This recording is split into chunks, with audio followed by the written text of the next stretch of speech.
نحمده ونصلي ونسلم على رسوله الكريم اما بعد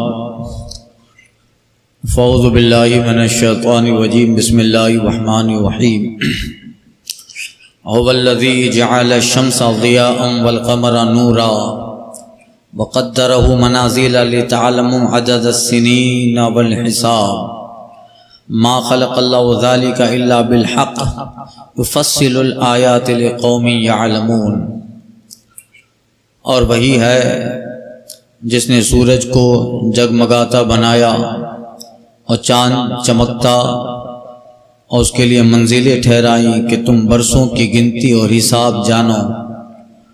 اللہ نے اسے نہ بنایا مگر حق، نشانیاں مفصل بیان فرماتا ہے علم والوں کے لیے۔ ان فی اختلاف اللیل والنہار وما خلق اللہ فی السماوات والارض لآیات لقوم یتقون۔ بے شک رات اور دن کا بدل کے آنا اور جو کچھ اللہ نے آسمان و زمین میں پیدا کیا اس میں نشانیاں ہیں ڈر والوں کے لیے۔ یہ اللہ تعالیٰ کی صفات کا بیان ہے۔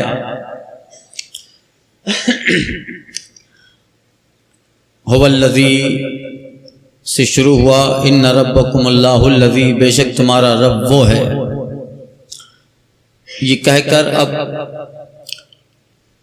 خلق السماوات والارض فی ستۃ ایام، زمین و آسمان 6 دن کے اندر بنائے، قدرت الہی کا ذکر ہو رہا ہے۔ اور بالخصوص مشرکین اور کفار کو دعوت تبلیغ دی جا رہی ہے، اور ان کے دماغ میں یہ بات بٹھائی جا رہی ہے کہ جو اتنی بڑی کائنات کا بنانے والا رب ہے وہ کس قدرت اور طاقت کا مالک ہوگا۔ تو اس کے قدرت کے مظاہر اور نشانیاں اللہ تعالیٰ مفصل بیان کرتا ہے۔ کچھ نشانیاں عام لوگوں کے لیے بیان کرتا ہے، کچھ عقل مندوں کے لیے بیان کرتا ہے۔ جو جس طرح کی عقل رکھتے ہیں ان کو اسی طرح کی اللہ تعالیٰ دعوت دیتا ہے، اور اپنی مظاہر قدرت میں غور و فکر کرنے اور نشانیاں تلاش کرنے کا حکم دیتا ہے۔ هو الذی، سنو وہ رب جس نے سورج کو جگمگاتا بنایا اور چاند کو چمکتا۔ اللہ تعالیٰ کی نشانیوں میں سورج اور چاند یہ اس کی بڑی نشانیوں میں سے ایک ہے۔ اس شان سے بنایا حکمت والا رب،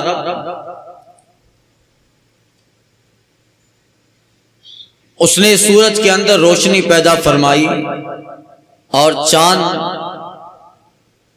سورج کی روشنی لے کر ستاروں کو روشنی دیتا ہے۔ سورج دن میں چمکتا ہے اور چاند رات میں روشن ہو کر تاریکیوں میں اجالا بناتا ہے۔ وَقَدَّرَهُ مَنَازِلَ، اور اللہ تعالیٰ نے اس کے لیے منزلیں ٹھہرائی۔ سورج جس رفتار سے چلتا ہے، سورج کی اللہ تعالیٰ نے 12 منزلیں بنائی۔ چاند 28 منزلوں میں اپنا سفر طے کرتا ہے۔ سورج 12 منزلوں میں سال میں 1 مرتبہ دورہ کرتا ہے، اور چاند 1 مہینے میں 28 منزلیں طے کر لیتا ہے۔ اور پھر اس شان سے قدرت سے بنایا۔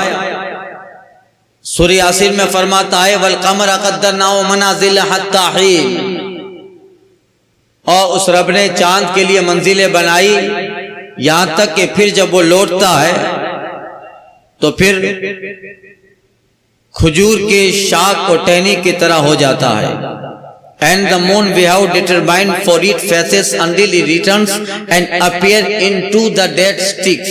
وہ پھر لوٹتا ہے تو پھر لوٹتے لوٹتے باریک ہو جاتا ہے، کھجور کی شاخ کی طرح ہو جاتا ہے۔ وَلَا الشَّمْسُ يَنبَغِي لَهَا أَن تُدْرِكَ الْقَمَرَ وَلَا اللَّيْلُ سَابِقُ النَّهَارِ۔ سورہ یاسین میں رب کہتا ہے اور نہ سورج کے لیے مناسب ہے نہ اسے اجازت ہے کہ چاند پہ ٹھہر جائے، چاند سے آگے سفر کرے، اور نہ کبھی وَلَا اللَّيْلُ سَابِقُ النَّهَارِ، اور نہ رات کبھی دن کے آگے آ جائے۔ قدرت والوں کے لیے نشانیاں ہیں، یہ سفر طے ہے، نہ کبھی سورج اپنے سفر سے کچھ کمی زیادتی کرتا ہے کہ چاند سے آگے بڑھے، نہ چاند اپنے سفر میں آگے پیچھے ہو سکے۔ کبھی ایسا نہیں ہوتا کہ رات پہلے آ جائے دن بعد میں آئے۔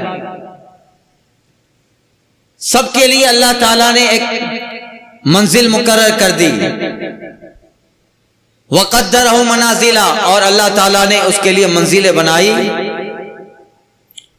سورج کے لیے، تاکہ تم جانو اور حساب کرو۔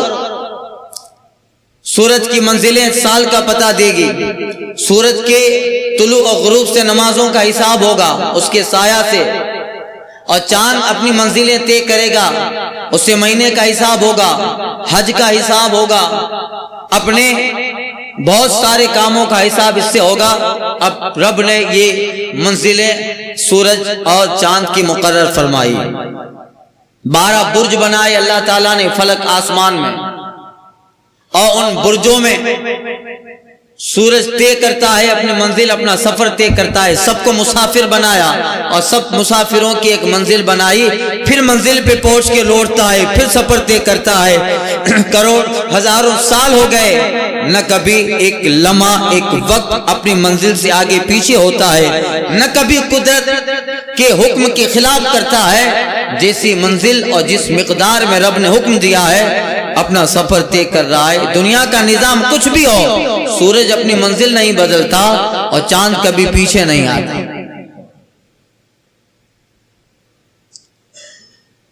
12 برج مشہور ہے، ہوتا ہے نا، آپ اخباروں میں پڑھتے ہوں گے، اور سب حساب بھی آتا ہے، جیسے قمر در عقرب ہوتا، اور پھر جیسے عقرب ہے، اسکارپیو، نشتر ہوتا ہے، روزانہ اخباروں میں اس کا حساب رہتا ہے آج کون سا ہے۔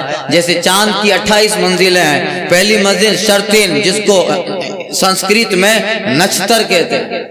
اسی طرح 12 برج بنائے جو پورے سال میں ان برجوں کے اندر سورج اپنی رفتار طے کر کے ایک سال ختم کرتا ہے۔ برج حمل ہے، برج طور ہے، برج جوزا، برج سرطان، برج اسد، برج سنبلا، برج میزان، برج عقرب، برج قوس، برج جدی، برج درب اور برج حوت، یہ سب ایک ایک شکل میں بنے ہیں، اور پھر اس کے اوپر سورج اپنی رفتار اور ان منزلوں میں گشت کرتا ہے۔ پورا سال کا ڈیوائیڈ کر دیا، انگریزی میں اس کے نام پڑھائی جاتے ہیں 12 برج کے، the Aries and the Taurus and Gemini, the Saturns, Leo, Virgo, Libra, Scorpio, Sagittarius اور Capricorn, Aquarius۔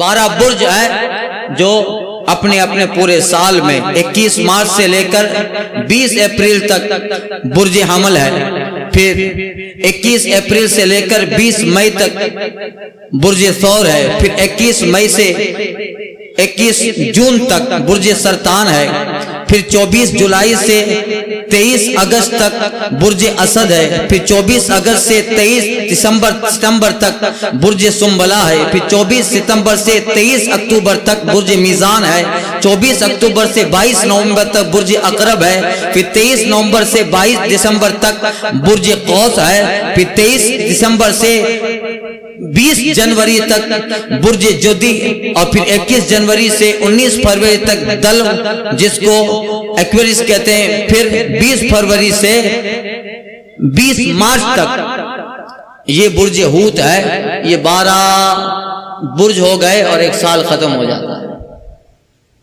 اسی طرح چاند کی 28 منزلیں رب نے بنائی ہے، روزانہ ایک مہینے میں چاند 28 منزلوں میں سفر کرتا، نکلتا ہے تو باریک ہوتا ہے، پھر 30واں ہونا ہوتا ہے تو 29 کو غائب ہو جاتا ہے، اگر 29واں ہونا ہوتا ہے تو 28 کو غائب ہو جاتا ہے، پھر جب نکلتا ہے تو لکیر ہو جاتی ہے، پھر بڑھتے بڑھتے بدر کامل بنتا ہے، پھر 6-7 کو آتا ہے تو آدھا ہوتا ہے، 14ویں پہ آ کے فل مون پورنیما ہو جاتا ہے، پھر آگے بڑھ کے گھٹتا ہے، یہاں تک کہ 28 کو اپنی منزلیں پوری کرتا ہے، پھر پہلے سے اپنا سفر طے کرتا ہے۔ کیا ہے؟ اللہ فرماتے ہیں هو الذی جعل الشمس ضیاء والقمر نورا وقدره منازل لتعلموا عدد السنین والحساب، اور وہی رب ہے جس نے سورج کو جگمگاتا بنایا، چاند چمکتا بنایا، اور پھر شان سے بنایا کہ اس کی مقدار کیا انسان جانے گا۔ زمین کو اللہ تعالیٰ نے جس شیتر پھر میں پھیلایا ہے اس سے 66 گنا زیادہ اللہ نے سورج کو بنایا، 66 گنا زیادہ اللہ تعالیٰ نے سورج کو بنایا۔ پھر چاند میں اللہ تعالیٰ نے کہکشاں رکھی اور پھر ان کو پشت کی طرف رکھا۔ سورج کی پشت ہماری طرف ہے اور وہ عرش کی طرف دیکھ کر اللہ کے حکم کا منتظر ہے۔ پھر جب حکم باری ہوگا قیامت میں تو پھر اپنی رفتار ایک مرتبہ بدل دے گا۔ روزانہ مشرق سے نکل کے مغرب میں طلوع ہوتا ہے، حکم رب کا انتظار کر رہا ہے۔ قرب قیامت میں مغرب سے نکل کے مشرق سے سفر شروع کرے گا، اپنی چال الٹی کر دے گا۔ کیا ہے یہ؟ آیات ہیں، نشانیاں ہیں عقل مندوں کے لیے۔ سورج کی پشت ہماری طرف ہے اور یہ چوتھے فلک پر ہے، اور اس وقت چوتھے فلک پر اس قدر دکھ رہا ہے۔ میں نے درس حدیث میں کل بیان کیا، آج بھی عرض کیا، زمین سے پہلے آسمان کی مسافت 500 سال کا راستہ۔ ایک تیز عربی نسل گھوڑا دوڑاؤ تو وہ 500 سال میں کنٹینیو تیز رفتاری سے دوڑتا دوڑتا جہاں سفر ختم کرے گا 500 سال میں، اتنا فاصلہ زمین سے پہلے آسمان کا۔ پھر پہلے آسمان کا موٹاپا اتنا ہے جو 500 سال کا راستہ، اسی طرح دوسرا، تیسرا اور چوتھے فلک پہ اللہ تعالیٰ نے سورج کو جلوہ گر رکھا ہے، اور پھر وہ اتنی گرمی سے پریشان کر دیتا ہے، آپ اندازہ لگا اس کے قرب کا حال کیا ہوگا۔ اور پھر پشت پر ہے، اپنا منہ اس طرف کرے تو کیا حال ہو جائے۔ یہ سب اللہ تعالیٰ نے اپنی نشانیوں کے تحت، قدرت کے مظاہر کے تحت رکھا اور انسانوں کے نفع کے لیے۔ پھر زمین کا نظام اسی سے چلایا، اگر سورج نہ نکلے تو فصلوں میں خرابی آ جائے، زیادہ نکلے اور اپنے موقف سے زیادہ گرمی دے تب بھی فصلوں کو بربادی آ جائے، نہ نکلے تب بھی فصلیں۔ صرف بارش یہ سے فصلیں نہیں اگتی ہے، اس فصل میں سورج کی گرمی کا بھی دخل ہے، چاند کی چاندنی کا بھی دخل ہے۔ اللہ نے زمین کی پیداوار میں ان کا بھی حصہ رکھا، یعنی اے انسانوں، تم جو زمین سے پیداوار حاصل کرو گے اس کے لیے بارش بھی رکھی ہے، اور اس پیداوار کو صحیح بنانے کے لیے سورج کی گرمی کو بھی حصہ بنایا، چاند کی چاندنی کو بھی حصہ بنایا۔ اسی لیے اللہ کی سب سے بڑی نشانیاں یہ ہیں۔ تو ان مشرکین کو دعوت نظارہ، دعوت تبلیغ دی جا رہی ہے، بتاؤ جن کو تم اپنے ہاتھوں سے سجا کر رکھ دیتے ہو، یہ بڑے ہیں یا کائنات کا چلانے والا وہ رب بڑا ہے جس نے اس قدر زمین و آسمان بنائے اور پھر ان کو عرش سے جکڑ دیا۔ آج کے درس حدیث میں گزر چکا، حضور اشارہ فرماتے ہیں ساتوں زمین و آسمان اور اللہ کا عرش اس کو گھیرے ہے۔ پھر رسول پاک اشارہ فرماتے اپنی مٹھی باندھی اور اوپر حضور نے دوسرا ہاتھ رکھا، گنبد کی طرح بنایا کہ پھر ساتوں زمین، ساتوں آسمان، اور پھر اللہ تعالیٰ نے جو ہے آسمان کو اٹھانے والے حضور نے آسمان کو اٹھانے والے فرشتوں کا ذکر کیا، حاملان عرش کا ذکر کیا۔ آج کی درس حدیث میں گزرا، عرش کو اٹھانے والا ایک فرشتہ ایسا ہے، حضور فرماتے ہیں مجھے میرے رب نے کہا کہ میں تمہیں آسمان کے تعلق سے خبر دوں، تو حضور فرماتے ہیں اس کو اٹھانے والا ایک فرشتہ اتنا بڑا ہے کہ اس کی کان کی گدی سے لے کر اس کے کندھے تک کا راستہ 700 سال کا فاصلہ۔ کتنا؟ کان کی گدی سے لے کر، ہمارا تو ایک بالشت بھی نہیں ہے، کان کی گدی سے لے کر اس کے شانہ تک 700 سال کا فاصلہ رب فرماتا ہے۔ حضور بیان فرماتے ہیں کہ جو اٹھانے والا فرشتہ اس کے کان کی گدی سے شانے کا فاصلہ یہ ہے تو اس کا جسم کیسا ہوگا، اس کا جسم کیسا ہوگا، اور پھر وہ فرشتہ جس عرش کو اٹھائے وہ عرش کیسا ہوگا۔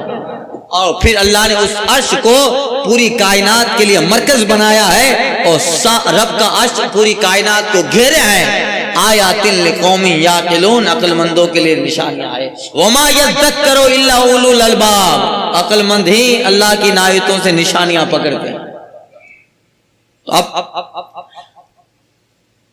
ایک سب کے لیے ایک منزلیں ہیں، سورج ہو چاند ہو اپنی منزلوں میں سفر کر رہے ہیں۔ والقمر قدرناه منازل حتى عاد كالعرجون القديم، چاند سورج بھی سفر کر رہا ہے، چاند سفر کر رہا ہے۔ ولا الشمس ينبغي لها ان تدرك القمر، نہ کبھی سورج کا ایسا ہوتا ہے کہ وہ چاند سے آگے بڑھ جائے۔ ولا الليل سابق النهار، نہ کبھی رات دن سے آگے آئے، نہ دن جو اپنی منزل میں ہے۔ کہیں ایسا ہوتا ہے کہ آج صبح ہونی ہے تو صبح بدل گئی، چلو آج صبح نہیں ہوگی، دوسرے دن 2 مرتبہ صبح ہو جائے گی، آج رات ہو جائے گی۔ کبھی ہوتا ہے؟ رات بھی دن کا ایک حصہ ہے، صبح دن کا ایک حصہ ہے، مگر سب قدرت الہی سے ایک وقت پہ چلے آ رہے ہیں، تو انہیں دعوت فکر دی جا رہی ہے۔ بتاؤ وہ رب جو اتنا کائنات کا چلانے والا ہے، ہم سے ایک گھڑا پانی کا خود بخود نہ بھر پائے اور خود بخود اس گھڑے میں پانی نہ آئے، وہ رب کیسا ہے جو بے شمار پانی دریاؤں میں لے آتا ہے۔ ہم نہ کہیں نہ کریں تو ایک گھڑا پانی کا نہیں بھر سکتا، رب سمندر کا پانی لے آ رہا ہے، اور ہم سے ایک عمارت ایک چھت بغیر ستون کے کھڑی نہ ہو پائے، رب نے اتنا بڑا آسمان بغیر ستون کے کھڑا کر دیا۔ اللہ فرماتا ہے لِتَعْلَمُوا عَدَدَ السِّنِينَ وَالْحِسَابَ، یہ جو ہے اللہ تعالیٰ بنائے تاکہ برسوں کی گنتی اور حساب جانو۔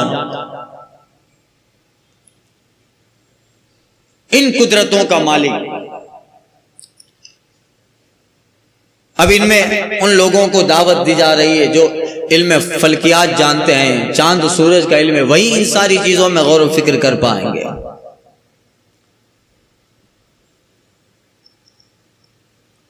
پھر فرماتا ہے ما خلق اللہ ذالک الا بالحق، اور اللہ نے اسے نہ بنایا مگر حق، ایسا نہیں کہ ایسا ہی بنا دیا۔ رب درخت کا ایک پتا بغیر کار اور بے مقصد نہیں بناتا ہے، تو اتنا بڑا سورج اور چاند بے مقصد کے بنائے گا کیا؟ ایک مقصد کے لیے بنایا۔ ایک بادشاہ نے تفسیر روح البیان میں لکھا ہے، ایک شخص کہا کرتا تھا کہ پاخانہ کے کیڑے بالکل بیکار ہیں۔ ایک مرتبہ اسے زخم ہوا، اس کے علاج سے سارے طبیب عاجز آ گئے۔ ایک دن گلی میں کسی نے آواز لگائی کہ آؤ لا علاج بیماری کا علاج مجھ سے کرواؤ۔ ایک حکیم آ گئے، اس نے فوراً بلا کے اپنا زخم دکھایا۔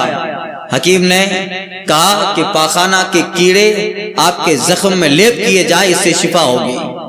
وہ بولا یہ بیماری مجھے سمجھ میں آ نہیں رہی تھی، اور میں ان کیڑوں کو حقیر سمجھتا تھا، میرے زخم کا کوئی علاج نہ کر پایا، وہ کیڑے سے علاج ہے۔ ربنا ما خلقت ھذا باطلا، رب نے کوئی چیز بغیر مقصد کے لیے نہیں بنائی، اللہ نے سب کو اپنے وقت منزل اور ہر شے کو اللہ تعالیٰ نے ایک مقصد کے تحت بنایا۔ مولانا ابو نور صاحب رحمۃ اللہ تعالیٰ لکھتے ہیں، ایک صاحب اپنے دوست سے بات کر رہا تھا اور کہہ رہا تھا عجیب بات ہے کہ چھوٹے چھوٹے پھل ہیں وہ اوپر اگتے ہیں، انگور چھوٹا ہے وہ اللہ تعالیٰ نے اس کو اوپر سے اگایا، اور اتنا بڑا تربوز ہے اللہ تعالیٰ نے اس کو نیچے سے اگایا۔ جب اتنا بڑا انگور اوپر اگتا ہے، یعنی درخت ہوتا ہے نا بے انگور کا، اور تربوز خربوزہ اس کا درخت ہوتا ہے، تو زمین سے ویل ہوتی ہے نا، تو آم کو لٹکایا اور اتنے بڑے تربوز کو زمین سے کیوں اگایا؟ اتنے میں آم گرا اس کے سر پہ۔ دوسرا دوست کہتا ہے اسی لیے آم گرا تو یہ حالت ہے، بتاؤ کہ تربوز وہاں سے گرتا۔ ایک مقصد کے لیے اللہ نے سب کو بنایا۔ حضرت موسیٰ کا واقعہ بڑا مشہور بیان کیا جاتا ہے، جاتے جاتے دیوار پہ چھپکلی کو دیکھا تھا، حضرت موسیٰ کہتے مولا تو نے چھپکلی کو کیوں بنایا؟ کچھ کرتی تو نہیں ہے، دیواروں پہ گھوم کے کیڑے مکوڑے کھاتی رہتی ہے، کیوں بنایا؟ رب کا حکم ہوتا ہے، آواز آتی ہے موسیٰ، ابھی کچھ دیر پہلے چھپکلی نے پوچھا تھا مولا تو نے موسیٰ کو کیوں بنایا؟ تمہیں ایک مقصد کے لیے بنایا۔ اسی طرح ایک ہر چیز کا ایک مقصد ہے، اور اس میں اللہ تعالیٰ فرماتا ہے ما خلق اللہ ذالک الا بالحق، اور اللہ نے اسے نہ بنایا مگر نشحق، یعنی یقیناً اللہ تبارک و تعالیٰ نے ان کو جو ہے مقصد کے تحت بنایا۔ سال کا حساب ہو، مہینے کا حساب ہو، چاند و سورج سے ہی ہوتا ہے۔ اس لیے کہا گیا ہمارا اسلام چاند و سورج والا ہے۔ کیا ہے؟ مگر ہم لوگ اس کی پوجا نہ کریں، جیسے دوسرے لوگ اس کی طاقت کو دیکھ کر کا صبح سوریہ پوجن کرتے ہیں۔ کہا کیوں کرتے ہو؟ کہا یہ نرک میں ہوگا، ہمیں نہ جلائے اس لیے ہم اس کی پوجا کر رہے ہیں۔ آگ کو کسی نے طاقتور دیکھا تو کہا اس کی پوجا کرے، کیوں کہ آگ نہ جلائے، اسی لیے اس کی عبادت کرتے ہیں۔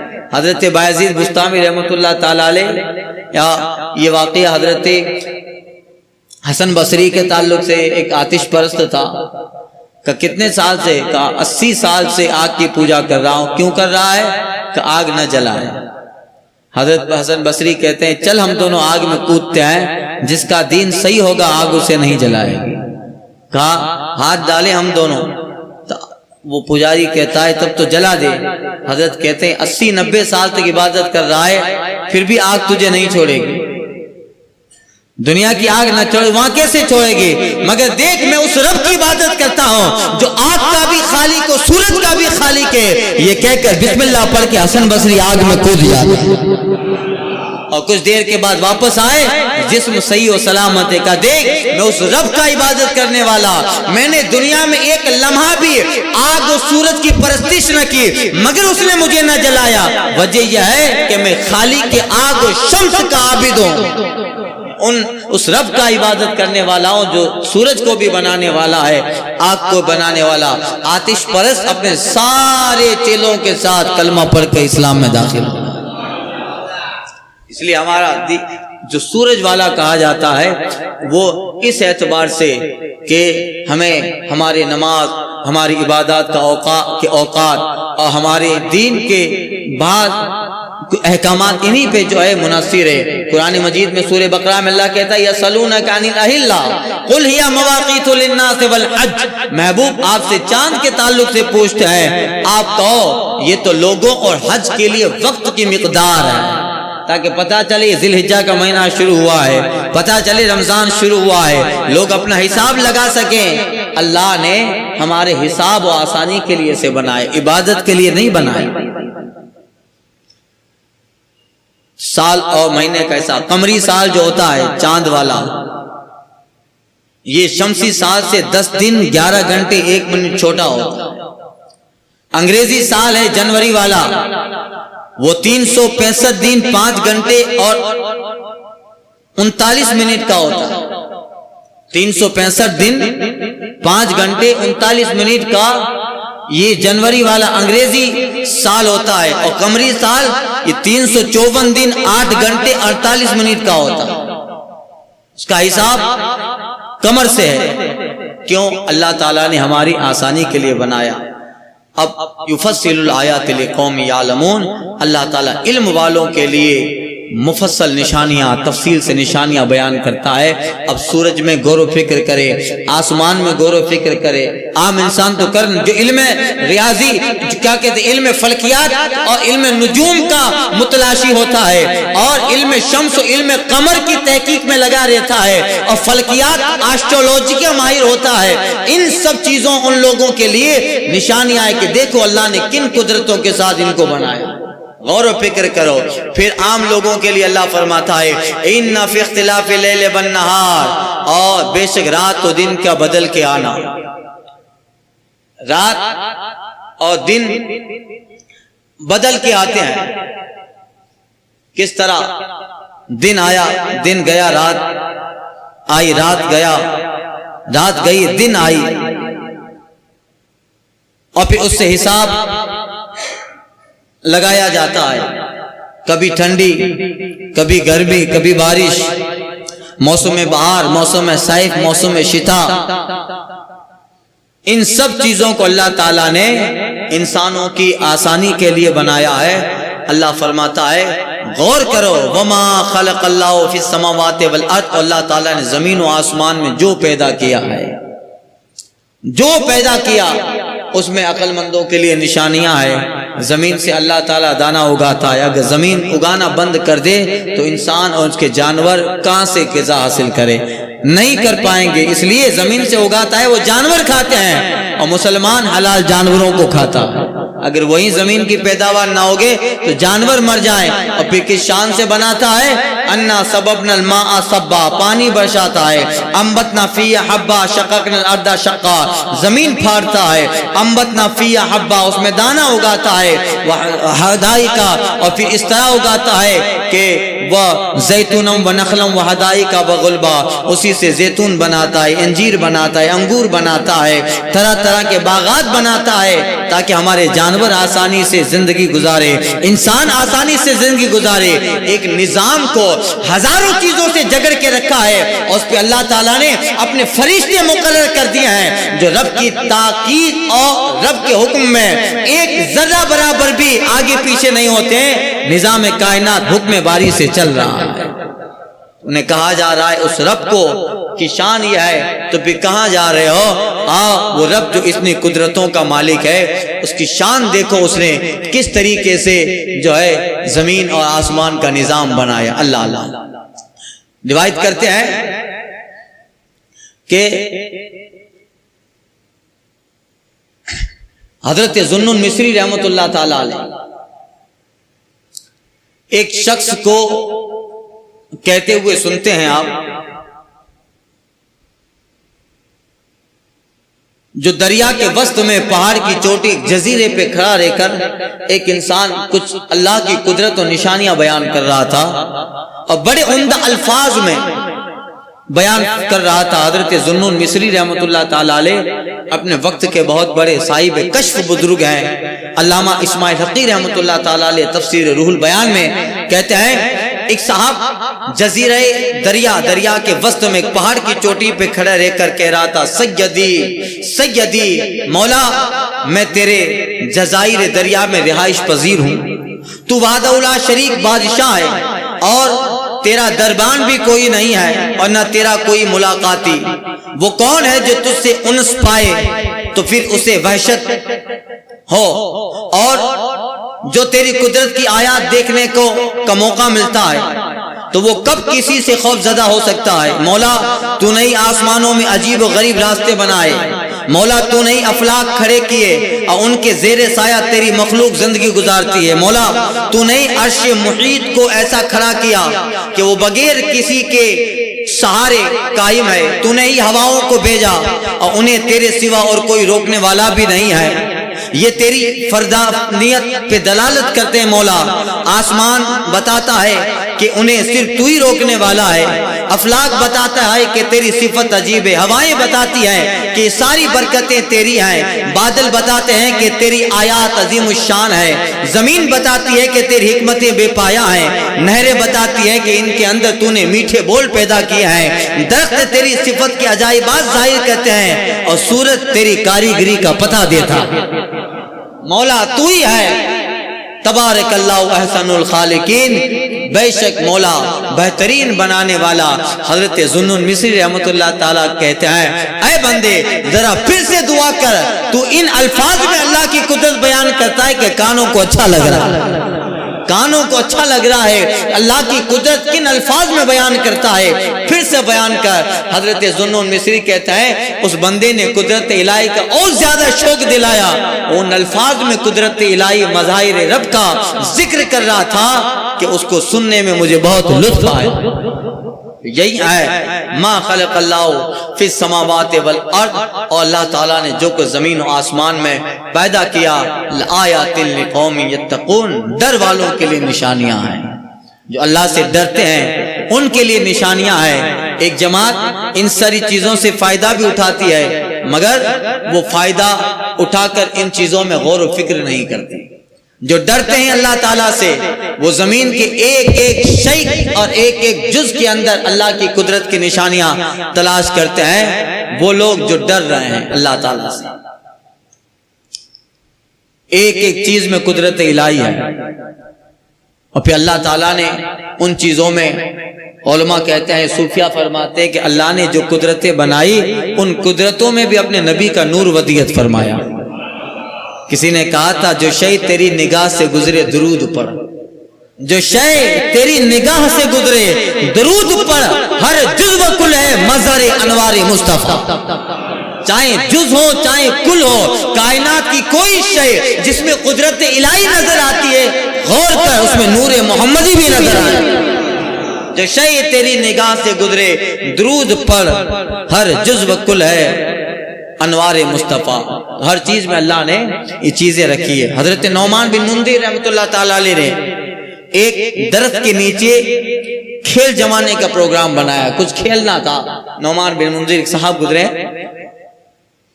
تو ان کے پاس ایک صاحب تھے جن کا نام عدی تھا، صاحب کشف تھے. وہ بھی کہا اے نعمان، جانتے ہو یہ درخت بھی تجھ سے کچھ کہہ رہا ہے، یہ درخت تجھ سے کچھ کہہ رہا ہے. نعمان نے پوچھا کیا؟ تو جناب عدی نے عربی کا ایک شعر پڑھا جس میں اس درخت کے آواز، انگور کا درخت تھا، اس کی آواز اور اس کی بول کا ذکر کیا. وربا رکبن رکبا قدان احوالنا یمزرون الخمر بالماء الزلال ثم ادھو اعفو الدہر بہم وکذالک الدہر لا بعد حالی. کہتے ہیں اے رب کریم، درخت کہتا اے رب کریم، بہت سے لوگ ہمارے پاس آئے اور شراب میں ہمیں ملا کر چل دیے. انگور کا درخت ہے، اس سے شراب بنائی جاتی ہے. درخت کہتا ہے رب کریم، بہت سے لوگ ہمارے پاس آئے، شراب پانی میں ملا کر پی لیے چل دیے. ان لوگوں کو پھر زمانے نے مٹایا، اس کے بعد اور لوگ آئے، اسی طرح ان کے ساتھ زمانہ کرتا رہا. یعنی ایک آیا دوسرا فنا ہوا، دوسرا فنا ہوا تیسرا آیا. اس زمانے کے حال چال نے کسی کو نہیں چھوڑا. حضرت نعمان کہتے ہیں ان صاحب کے شعر کو میں سن کے اتنا رویا کہ پھر مجھے پورا دن نیند نہیں، پوری رات نیند نہیں آئی. ایک ایک شے اللہ تعالیٰ کی قدرت کا ذکر کر رہی ہے، اللہ تعالیٰ کی شان عظمت اور شان قدرت کو بیان کر رہی ہے. لقوم یتقون، ڈر والے ان سے نشانی حاصل کرتے ہیں. کفار گزر جاتے ہیں، وہ سمجھتے ہیں کہ یہ ایسے ہی بن گیا ہے. سائنس وہ یہی پڑھاتے ہیں، جو ہے ایک اسپارکنگ ہوا تھا، تنکھے اڑے اور زمین و کائنات بن گئی. وہ پڑھاتے ہیں کہ یہی اسی طرح جو ہے ایک ہوا اور تنکھے اڑے اور اسی سے پھر زمان نہ بن گیا، درخت بنا، شجر بنے، دریا بنا، یہ سب اسی سے بنتے چلے گئے. اسے وہ اچانک غیر ارادی طور پہ بننا کہتے ہیں، جبکہ اللہ تعالیٰ نے اپنی قدرت سے سب کو حکم دے کر بنایا ہے. اللہ فرماتے ہیں وَإِذَا قَضَى أَمْرًا فَيَقُولُ لَهُ كُن فَيَكُن، اور جب کسی معاملے میں رب کہتا ہے ہو جا تو وہ چیز ہو جاتی ہے، اسے دیر نہیں لگتی ہے زمین و آسمان بنانے میں. تو یہ رب ہے جس نے یہ آیتیں، یہ قدرت کی نشانیاں بیان فرمائی. ڈر والوں کے لیے، مومن ان سے ڈر حاصل کرتا ہے اور کفار گزرتے ہیں. اللہ تعالیٰ سورہ یوسف میں فرماتا ہے وَمِنْ آیَةٍ يَمُرُّونَ عَلَيْهَا وَهُمْ عَنْهَا مُعْرِضُونَ، بہت سارے لوگ ہیں ہماری نشانیوں کے قریب سے گزر جاتے ہیں اور اس کی طرف دھیان بھی نہیں کرتے، اس کی طرف دھیان بھی نہیں کرتے ہیں کہ اللہ نے ان نشانیوں کو کسی کے تحت بنایا ہے. اور مومن ہے، مومن کے سامنے تو ایک چیز آتی ہے تو اس میں بھی قدرت کا نظارہ کرتا ہے، اس میں بھی قدرت کا. امام غزالی رحمۃ اللہ تعالی علیہ نے جانوروں کے تعلق سے لکھا ہے کہ کبھی غور کر، اللہ نے اس میں غور کرنے کی بھی دعوت دی ہے. انظر الی الابل کیف خلقت، نہیں دیکھتا اللہ تعالیٰ نے اونٹ کیسا بنایا ہے، کتنی لمبی اس کی گردن. انظر الی الابل کیف، انظر دیکھ اللہ تعالیٰ نے اونٹ کیسا بنایا. والجبال، اور اللہ تعالیٰ نے پہاڑوں کو زمین کے لیے کیل بنا دیا تاکہ زمین اپنے جو ہے جگہ پہ ٹھہری رہے. اسی زمین کو اللہ تعالیٰ نے پانی پہ بنایا. یہ سب کیا ہے؟ قدرت الہی ہے. مومن ان سے ڈر حاصل کرتا ہے، خدا کی قدرت اس کے دماغ میں آتی ہے اور وہ جہاں جاتا ہے قدرت الہی کا نظارہ کرتا ہے. اس لیے صوفیہ فرماتے ہیں کبھی سمندر کے کنارے جاؤ تو پھر اس کی آب و ہوا اور سمندر کے آس پاس پھیلنے والی اس فضا سے لطف اندوز ہو کر غفلت کا شکار نہ ہو جاؤ. سمندر کے کنارے پہ کھڑے ہو کر کہو مولا سبحان ہے تیری قدرت کہ یہ پانی تو کہاں سے لے آتا ہے جو انسان کی عقل سے ماورا. یہ چیزیں ہیں آیات لقوم یتقون. اللہ تعالیٰ ڈر والے مومنوں کے لیے یہ آیتیں بیان کرتا ہے تاکہ تم ڈر حاصل کرو۔ آگے جنتیوں کا ذکر ہو رہا ہے، ان الذین، اور جہنمیوں کا بھی ذکر ہوگا، اور پھر جنتیوں کا، ان الذین لا یرجون لقاءنا ورضوا بالحیات الدنیا، جو ہمارے ملنے کی امید نہیں رکھتے، یعنی کفار جن کے دماغ میں اور جن کی زندگی کو دیکھ کر ایسا لگتا ہے، بلکہ ان کا عقیدہ بھی یہی ہے کہ انہیں رب سے ملنا نہیں ہے، رضوا بالحیات الدنیا، وہ دنیا کی زندگی ہی پہ راضی ہے، وہ اسی دنیا کے 50 70 90 100 سال کو ہی زندگی سمجھنے لگے، وَاطْمَأْنُوا بِهَا، اور اس سے مطمئن ہو گئے کہ بس یہی ہے، کھاؤ پیو مزہ کرو، اور یہ کہتے بھی ہے کھائی پی لیو، پھر بعد میں ڈنڈے پڑیں گے وہ الگ ہو،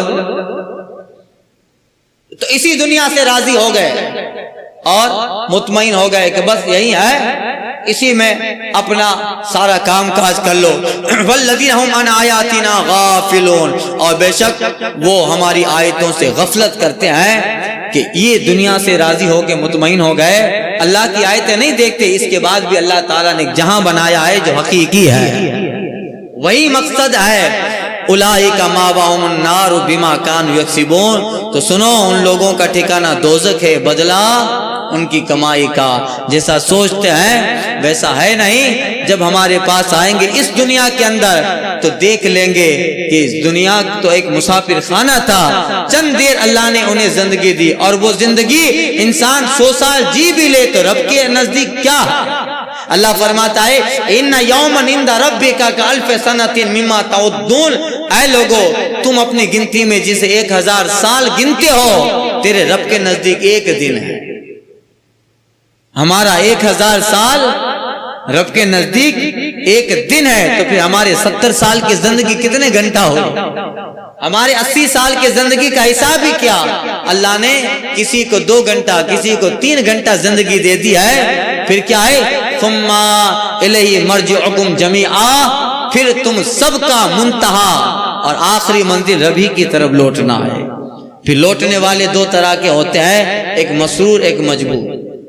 جو بلایا جاتا ہے اور ملاقات کے لیے جاتا ہے وہ شوق سے جاتا ہے، مسرور ہو کے جاتا ہے، اور مجرم ہوتا ہے وہ شوق سے نہیں جاتا ہے، وہ سمن آتا ہے پہلے اور ہتھ کڑی پہنا کے اسے لے جایا جاتا ہے۔ جانے والے دونوں طرح کے ہیں، ملاقات کرنے والا جو یار اور اپنے دوست سے ملاقات کرنے جا رہا ہے وہ بھی جا رہا ہے، اور ایک جانے والا وہ ہے جو قید کے حوالے جا رہا ہے، دونوں میں فرق ہے، ایک مسرور ہے ایک مجبور ہے۔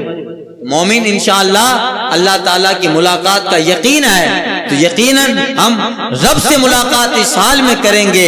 اللہ فرماتا ہے رضی اللہ عنہم ورضوا عنہ، رب ان سے راضی یہ رب سے راضی۔ ذالک لمن خشی ربہ، یہ ان لوگوں کے لیے ہے جو اپنے رب سے ڈرے، اور وہ اللہ سے ملاقات کا جنہیں یقین نہیں ہے اب وہ ہتھ کڑیاں پہنا کے لے جائے جائیں گے۔ پھر کیا ہے؟ مأواہم النار بما کانوا یکسبون، رب کہتا ہے ان کا ٹھکانہ ہمیشہ کی دوزخ ہے، اور رب نے ظلم نہیں کیا کہ ایسے ہی بھیج دیا، بما کانوا یکسبون، بدلہ ان کے دنیا کی کمائی کا، دنیا میں جو کمائے اسی کا بدلہ ہے، تو مومن کو جزا ملے گی اور مشرکین کو سزا۔